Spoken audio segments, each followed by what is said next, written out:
여기서 함께 살자라는 그 얘기가 굉장히 중요해요. 이것이 우리가 세상을 기뻐하는 방법이기 때문에 그렇습니다.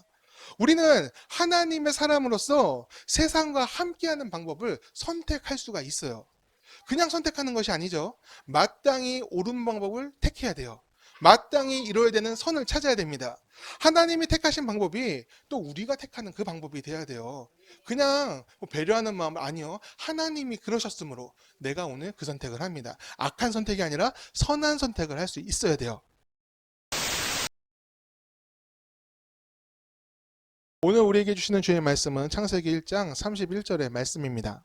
하나님이 지으신 그 모든 것을 보시니 보시기에 심히 좋았더라. 저녁이 되고 아침이 되니 이는 여섯째 날이니라. 아멘. 여러분, 사람은요 누구나 좋은 사람으로 기억되고 싶어 합니다. 여러분도 그렇습니까? 예, 저도 마찬가지예요. 가정에서는 좋은 아빠가 되고 싶고 교회에서는 좋은 목사가 되고 싶습니다. 그리고 세상에서는 좋은 사람이라 인정을 받고 싶어요. 그런 소리 들었으면 좋겠습니다. 저 사람은 정말 괜찮은 사람이야. 이거는 저뿐만이 아니라 누구나 그럴 겁니다. 어떻게 하면 이 좋다라는, 이 좋은이라는 목표를 이룰 수 있을까요? 그냥 넉넉하고 허허거리면서 인정 좋은 사람처럼 보이면 사람들이 저 사람은 좋은 사람일까 그렇게 말을 해줄까요? 저는 그리스도인으로서, 예수 믿는 사람으로서 좋다라는 의미를 획득을 했으면 좋겠어요. 그래서 궁금증이 생겼어요. 어떻게 해야 그 좋은 사람이란 이미지, 예수 믿는 사람들은 참 좋다, 그 얘기를 내가 들을 수 있을까? 그래서 말씀 가운데 하나님께서 이 좋음이란 것에 대해서 어떻게 보고 계실까, 어떻게 생각하고 계실까, 그것에 대해서 한번 알아봤습니다. 묵상을 하고 말씀으로 만들어 봤어요. 하나님의 입장에 대해서 우리 궁금해서 한번 만들어 봤어요. 그래서 말씀 중에 가장 처음 하나님이 좋다라는 그 뜻을 어디에 놓으셨을까? 그것을 찾아보니까 아주 어렵지 않게 찾았습니다. 바로 오늘 우리가 읽은 본문이에요. 창세기에서 하나님은 세상을 창조하시면서 좋았더라라는 표현으로 마음의 기쁨을 나타내 주셨습니다. 이 좋았다는 뜻으로 쓰이는 히브리어는 토브라는 단어예요. 이 단어는 하나님의 선한 마음을 뜻해요. 선한 마음으로 기뻐하다. 선한 마음으로 즐거워하다. 세상의 모든 것을 만드시고 너무나 즐겁게 행복해 하셨다. 그리고 이 단어와 조합되는 것이 하나 있어요. 이 좋았더라는 말씀이 7번 나옵니다. 놀랍지 않아요? 저만 놀라나요? 예. 그 유대인들은요, 숫자에 의미를 부여해요. 그냥 막 써놓은 게 아닙니다. 의미를 담아서 7번의 좋았다를 넣어 놓은 거예요. 6일 동안 세상을 창조하시면서 그날의 횟수보다 많은 7번의 좋았더라를 말씀하셨어요. 그럼 왜 유대인들은 그렇게 써놨을까? 진짜 하나님이 좋았더라, 좋았더라, 좋았더라 7번 얘기해서 그래 써놨을까? 아니요. 이 하나님의 마음을 말씀 속에 담기를 원했던 거예요. 이 7이라는 숫자는 완전하다라는 의미가 있어요. 즉 하나님이 좋았더라라고 말씀하신 그것이 완전한 것이다. 누구도 바꿀 수가 없다. 누구도 뺏을 수 없다. 그 기쁨으로 하나님이 세상을 바라보셨다. 그 세상 가운데 누가 있어요? 우리도 있잖아요. 하나님이 우리도 창조하셨잖아요. 우리를 바라보시면서 너무나 기뻐하셨다는 거예요. 나쁜 마음으로 기뻐한 게 아니라 세상이 감당할 수 없는 선한 마음으로 우리를 즐거워하셨습니다. 우리를 바라보시면서 행복해 하신 것이 하나님의 마음입니다. 그럼 하나님은 무엇을 그렇게 기뻐하셨을까요? 이 만드신 세상을 보면서 우와 잘 만들었다, 역시 나의 실력은 뛰어나다, 자기의 실력에 감탄하셨을까? 그렇게 자화자찬하신 것일까? 아니죠. 하나님은 그 만드신, 그 창조하신 대상을 바라보며 여러 피조물들을 바라보며 기뻐하면서 행복하셨다 말씀을 드렸어요. 그 기쁨이 자신을 향한 것이 아니라 피조물 향해 부어진 거예요. 바라보면서 자기의 행복으로 삼으셨지만 자기 자신의 것 삼은 게 아니라 피조물들을 위해서 그 기쁨을 부으셨다고요. 저는 그 기쁨의 방향이 하나님의 좋음과 연결됨을 느낍니다. 그리고 우리가 기억해야 될 좋음이 바로 그 기쁨의 방향이에요. 사람은 거의 다 좋은 사람으로 기억되길 원합니다. 여러분도 그러시죠? 저도 그래요. 저 사람이 나를 어떻게 기억할까? 나의 조직이, 내가 속한 조직에서 나의 위치는 좋은 위치일까? 인정받고 좋은 이미지를 주고 싶다. 이건 누구나 갖고 있는 마음이에요. 좋은 사람으로 기억되고 싶다. 이 생각은 자기 자신으로 흐를 경우가 많아요. 나를 바라보면서 나의 이미지만을 생각하는 경우가 많다는 거예요. 다른 사람들의 반응을 통해 내가 느끼는 좋음을 얻기 위해 노력한다는 거예요. 그래서 많은 사람들이 나를 위해 살고 나를 위해 선택하고 나를 위해 좋은 것을 골라야 된다고 생각을 해요. 왜냐면 내가 기뻐야 되는 거거든요. 좋은 것과 나쁜 것의 기준이 자기 자신이 됩니다. 자신이 좋은 것을 기쁨의 조건으로 만들어요. 얼마 전에 OTT에서 참교육이라는 드라마가 나왔어요. 혹시 보셨습니까? 신박하고 말도 안 되는 내용이 그 드라마에 차 있어요. 그런데 그것을 보는 시청자들이 굉장히 통쾌하게 생각합니다. 그러면서 저런 기관이 진짜로 있어야 돼. 이런 소리를 합니다. 왜 그럴까요? 드라마에서 다룬 내용들이 과장되기는 했어도 없는 일이 아니라서 그래요. 그 드라마에서 다룬 에피소드 중에 이런 것이 있었습니다. 한 엄마가 꿈을 꿨어요. 진짜 꿈 말고요. 자기가 품은 꿈이 있어요. 어떤 꿈이냐? 자기 자녀, 아들이요. 의사가 되는 게 꿈입니다. 이 엄마의 평생 소원이에요. 나는 내 아이를 의사로 만들고 말 거야. 그런 열망으로 평생을 살아왔습니다. 그래서 모든 방법을 동원합니다. 공부 잘하는 아이들의 학습법을 따라하고요. 집 구조를 바꿔서 공부에 집중할 수 있게끔 만듭니다. 심지어 공부 잘한다고 도움이 된다고 하는 약을 사다가 아이한테 먹여요. 그 약 중에는 마약성 각성제도 있어요. 잠을 못 자더라도 원하는 것을 이룰 때까지 노력해야 돼. 그렇게 아이한테 주입을 시켜요. 아이가 받아온 성적표 어땠을까요? 잘하죠. 그 정도면. 그것을 보면서 만족하면서 의사가 되는 아들의 모습을 상상해 봅니다. 거기서 엄마는 행복을 느낍니다. 하지만 그 행복은 무엇을 담보로 얻은 것일까요? 엄마는 자기가 희생한다고 생각을 해요. 하지만 반대죠. 엄마를 위해서 아이가 희생당하고 있는 거예요. 결국 아이는 마약 중독 증상을 보이면서 쓰러집니다. 몸과 마음과 정신이 전부 다 상하고 말았어요. 엄마의 삐뚤어진 기쁨이 아이의 인생을 무너뜨리게 된 거예요. 행복의 방향이 어디로 가 있어요? 엄마한테 향해 있잖아요. 엄마는 그것이 아이의 행복이라 생각했습니다. 근데 아니었어요. 나의 행복이 저 아이의 불행이 되고 말았습니다. 우리가 기대하는 기쁨이 어떤 것입니까? 그것에 대해서 한번 생각해 볼 필요가 있습니다. 누군가의 희생과 노력을 담보로 내가 기쁨을 얻는다면 그것은 선하지 않습니다. 기쁨은 내게 쏟아져 들어오는 것보다 쏟아져 나갈 때 더 의미가 있습니다. 행복은 들어오는 게 아니라 나를 통해서 쏟아져 나가는 거예요. 다른 이들에게 쏟아져 나가는 것이 행복이고 기쁨입니다. 하나님의 기쁨이 그렇습니다. 창조 과정에서 피조물들이 한 일은 사실 없어요. 그렇지 않습니까? 하나님이 빛이 있으라 빛이 있었고 그리고 다 그냥 만드셨잖아요. 피조물들이 한 게 뭐가 있어요? 노력해가지고 자기가 존재합니까? 아니잖아요. 하나님이 만드셨고 이끄셨고 바라보셨습니다. 그리고 기뻐하셨습니다. 사람을 창조하시고 기뻐하셨고 남자와 여자가 함께 있는 것을 보시고 또 기뻐하셨어요. 피조물이 무언가를 하기 전에 존재 자체를 행복하게 여기시며 자신의 조음으로 삼아 주셨어요. 나의 조음으로 삼았지만 그 방향은 피조물한테 가 있는 거예요. 너희를 바라보는 것이 내가 너무 행복하다. 내가 너희를 지킬 거야. 내가 너희를 이끌 거야. 내가 너희를 열매 맺도록 만들 거야. 포기하지 않으시는 하나님이 그렇게 우리를 기뻐하고 계십니다. 기쁨은 다른 일을 통해서 받는 것도 있지만 진짜 영원한 기쁨은 그 또 완벽한 기쁨은 나 자신으로부터 쏟아져 나갈 때 더 크게 채워집니다. 내가 기쁨의 출발점이 되어야 한다. 그 소리입니다. 우리가 다른 사람의 일 때문에 행복을 누리는 것이 아니라 또 다른 사람을 통해서 기쁨을 누리는 것이 아니라 내가 세상을 기뻐하고 내가 사람을 기뻐하는 것이 하나님의 기쁨과 닮아지는 방법이에요. 하나님이 그렇게 우리를 기뻐하시잖아요. 그렇다면 우리도 세상을 그렇게 기뻐해야 됩니다. 내가 기쁨을 얻기 위해서 세상을 취하는 것이 아니라 나의 기쁨으로 세상을 채우기를 바랍니다. 그런데 어떻게 세상을 또 사람을 기뻐하게 할 수가 있습니까? 세상의 일은 힘겹고 고난으로 우리를 우겨쌀 때가 많습니다. 또 사람과의 관계는 유리장과 같아요. 자그마한 충격이 주어져도 쉽게 싹 깨져버리는 경우가 많이 있습니다. 두 눈 크게 뜨고 내 것을 지키기도 너무나 바쁜데 내 안의 기쁨을 빼앗기지 않기 위해서 노력하는 그 순간만 해도 너무나 힘든데 어떻게 기쁨으로 세상 사람을 대할 수 있습니까? 그럴 여력이 내게는 없습니다. 그렇게 말할지도 모르겠어요. 오늘날 이 현대인들의 삶이 비슷합니다. 내게 이익이 되는가 또 되지 않는가. 세상의 일 중에 내가 도움이 되는 것은 기뻐하고 피곤함을 주는 관계라면 정리하는 게 맞겠다. 그게 나를 지키는 길이야. 그렇게 생각하는 사람들이 상당히 돼요. 눈치 보면서 선택의 폭을 좁게 만드는 것이 지혜처럼 여겨지는 세상을 우리는 살고 있습니다.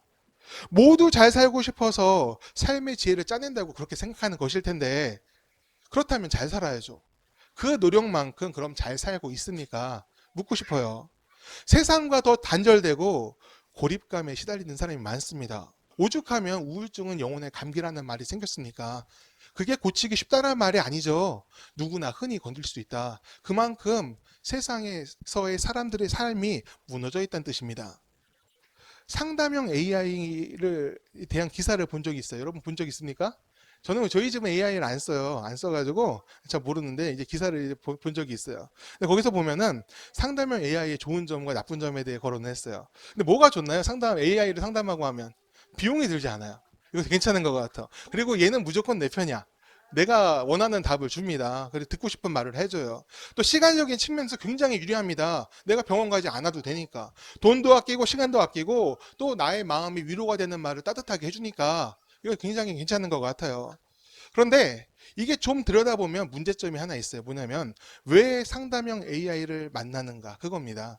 결국은 말할 사람이 없어서라는 결론을 내려요. 누군가하고 얘기하고 싶은데 누군가로부터 위로받고 싶은데 주변에 사람이 없습니다. 공감해 줄 수도 없고 가르치는 사람은 많아도 너 잘못됐다고 고쳐야 된다고 하는 사람은 많아도 내 편이 되어서 내 앞길을 위로해 주는 사람, 나의 불안을 달래주는 사람을 만나는 것은 쉽지가 않아요. 그러니까 AI하고 상담을 합니다. 이 불안은 극에 달했는데 말할 사람도 들어줄 사람도 없기에 AI한테 말하는 것이 제일 나은 현실이 되어버렸다. 기사의 내용이 그랬어요. 좋음을 찾고 기쁨을 얻으려고 한 선택인데 삶은 더 팍팍해져 버렸습니다.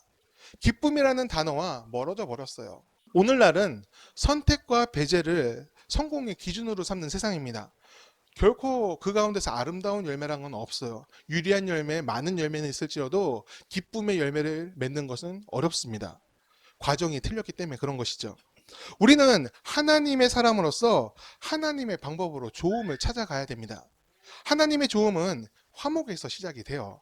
잠언 17장 1절 우리 한번 같이 읽어볼까요? 마른 떡 한 조각만 있고 화목하는 것이 제육이 집에 가득하고도 다투는 것보다 나으니라. 아멘. 이 말씀이 무엇을 뜻하는지는 여러분 다 아실 겁니다. 화목은 모든 불행을 이기게 합니다. 고난이 오더라도 이 화목을 지키면 이 고난이 은혜가 돼요. 우리의 화목은 이 하나님의 화목과 같아야 돼요. 하나님께서 좋았더라라고 표현하신 것은 우리를 사랑하시기 때문이죠. 맞아요. 그 사랑 때문에 우리를 기뻐하십니다. 사랑에는요, 이 조건이 붙지 않아요. 이것을 해줬기 때문에 나의 마음에 들었기 때문에 너를 사랑한다. 그렇게 얘기하지 않는다는 겁니다. 조건을 붙인 사랑은 진짜가 될 수가 없어요. 진실하지 않습니다. 사랑은 목적이 아니라 방향이에요. 그와 함께하는 것이 사랑의 이유가 되고 그를 향해서 나의 사랑은 쏟습니다. 그가 그곳에 있기에 내가 그곳에 갑니다. 사랑하니까. 이 조건을 찾기 시작하는 순간 제육이 집에 가득하고도 불화하는 것과 같이 돼요. 함께하는 이와의 화목을 잃으면 좋음의 조건을 자꾸 외부에서 들여놓으려고 합니다. 이 정도 살게 되면 행복할 수 있을 거야. 이것을 얻게 되면은 좀 더 나은 삶을 살 수 있을 거야. 아니잖아요. 제가 사는 아파트에는 엘리베이터가 2대가 있어요. 나란히 있어서 빨리 오는 것을 타죠. 그러다 이제 2개를 눌러놓고 빨리 오는 걸 탈 때도 있어요. 근데 이 2대가 같이 위로 쭉 올라가 버리는 경우가 있어요. 그리고 똑같이 20층에 가서 서버립니다. 이게 무슨 일일까요? 맨 위에 있는 사람이 2개 같이 누른 거예요. 그러니까 한 개가 올라오면은 자기가 풀어야 되잖아. 안 풀고 놔둬가지고 2개 같이 올라가 버린 겁니다. 그럼 밑에서 한참 기다려야 돼요. 뭐 이건 그럴 수 있다 쳐요. 그런데 엘리베이터 탔는데 내려갑니다. 내려가는데 내려가다 중간에 툭 걸려가지고 문이 열려요. 근데 아무도 안 타. 문이 닫혀요. 또 내려가. 갑자기 딱 멈춰. 또 문이 열렸는데 아무도 안 타. 이건 무슨 일일까요? 눌러놓고 그냥 간 겁니다. 2개 다 눌렀는데 이쪽 게 빨리 왔어. 그냥 타고 가버린 겁니다. 그럼 이쪽 게 거기 멈추겠죠?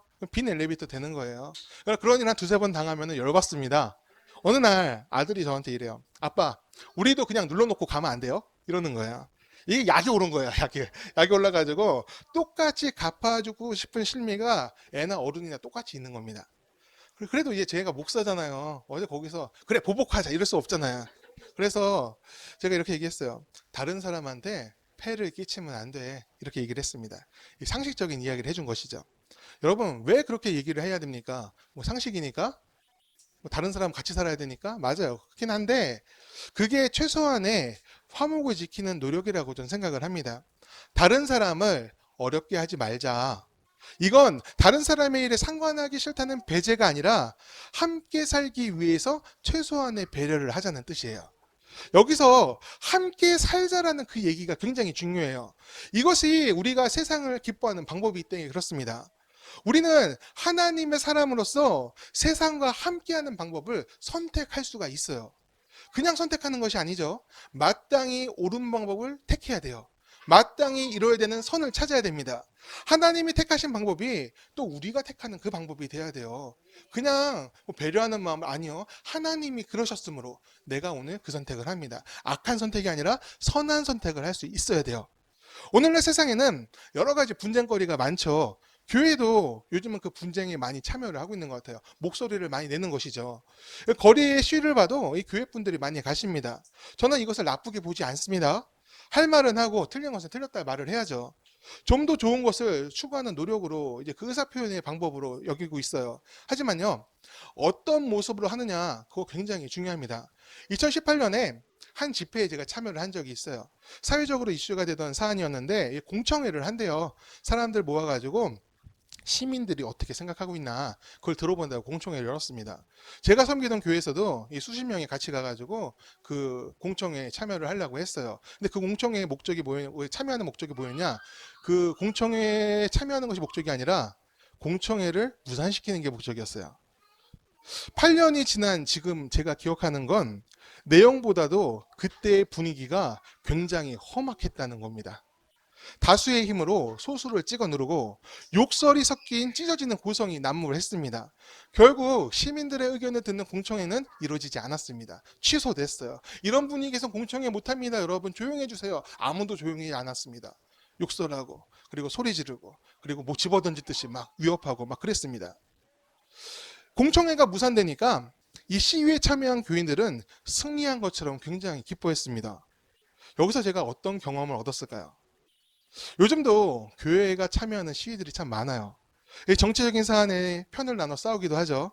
이겼을 때는 세상을 다 가진 것처럼 그렇게 기뻐하고 졌을 때는 인정하지 못하고 더 치열하게 시위하는 경우가 있습니다.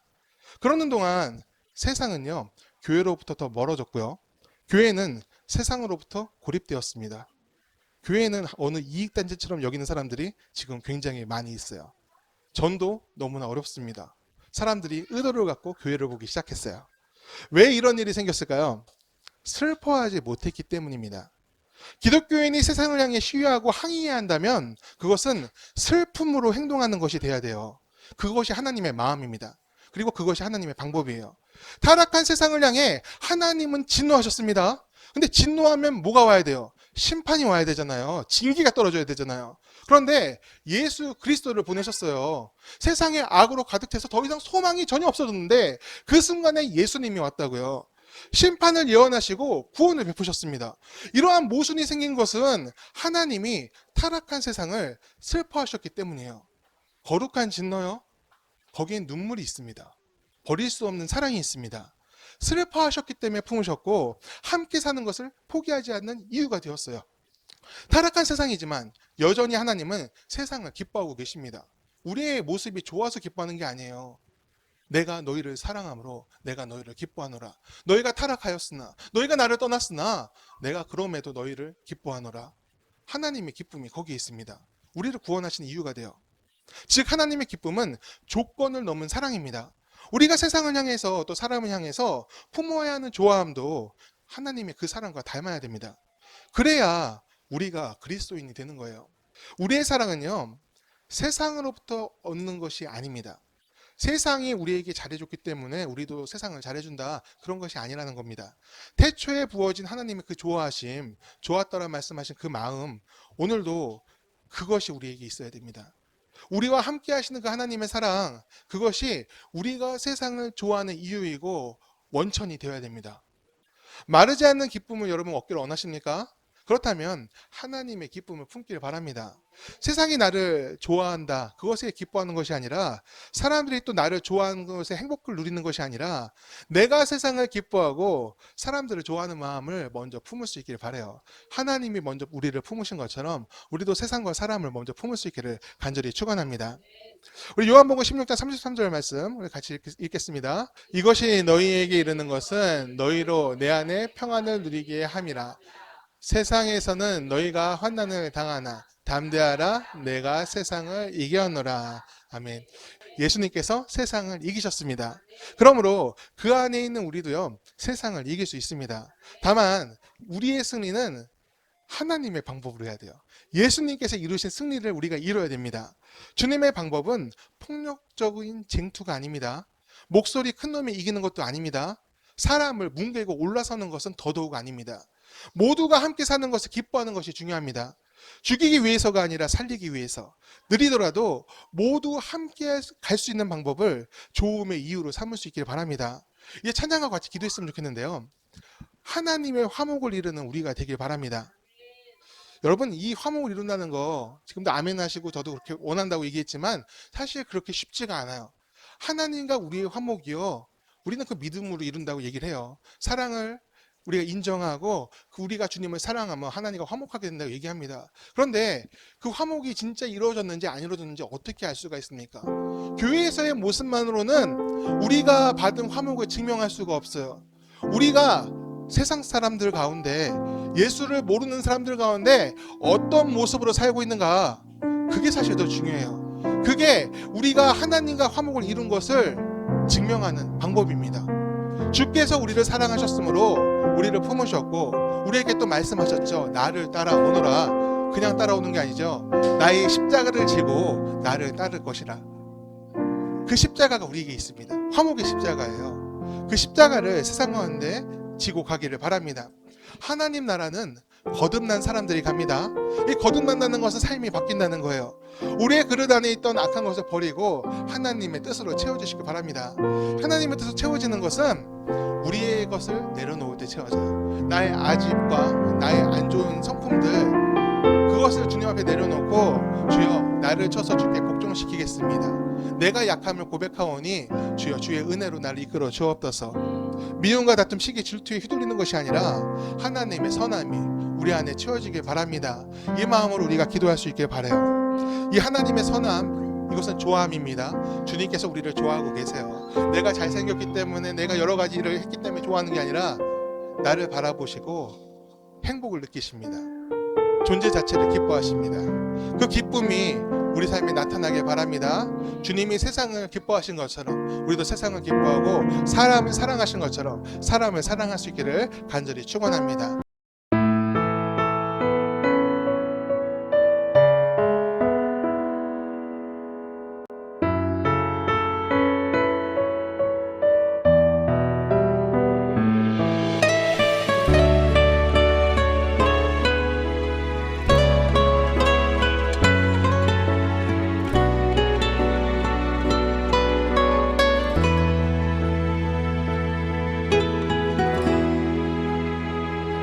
주보혈 날 정결케 하고 주보혈 날 자유케 하니 주 앞에 나 예배하는 이 시간 나의 모든 것을 주께 드리네. 주의 손 날 위해 지키셨고 주의 발 날 위해 박히셨으니 이제는 내가 사는 것이 아니요 오직 주를 위해 사는 것이라.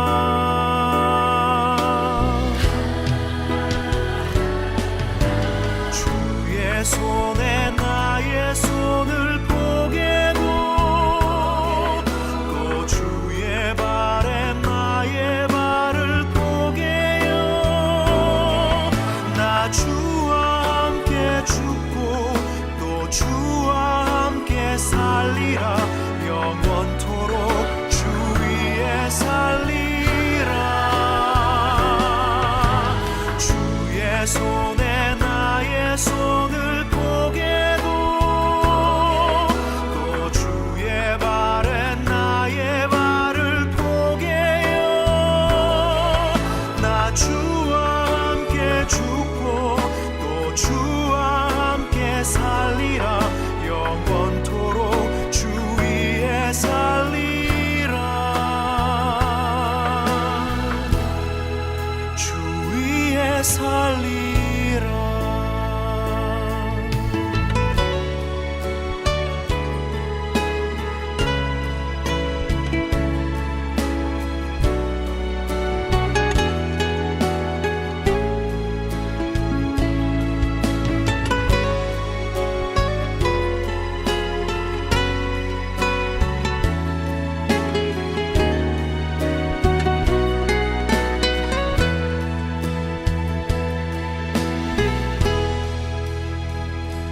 주의 손 날 위해 지키셨고 주의 발 날 위해 박히셨으니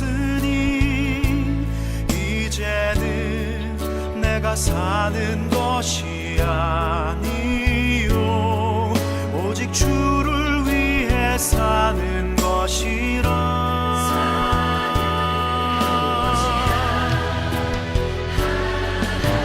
주의 손에 나의 손을 포개고 또 주의 발에 나의 발을 포개요 나 주와 함께 죽고 또 주와 함께 살리라 영원토록 주 위에 살리라 주의 손에 나의 손을 포개고 또 주의 발에 나의 발을 포개요 나 주와 함께 죽고 또 주와 함께 살리라 영원토록 주 위에 살리라 주의 손에 나의 손을 포개고 또 주의 발에 나의 발을 포개요 나 주와 함께 죽고 또 주와 함께 살리라 영원토록 주 위에 살리라 주 위에 살리라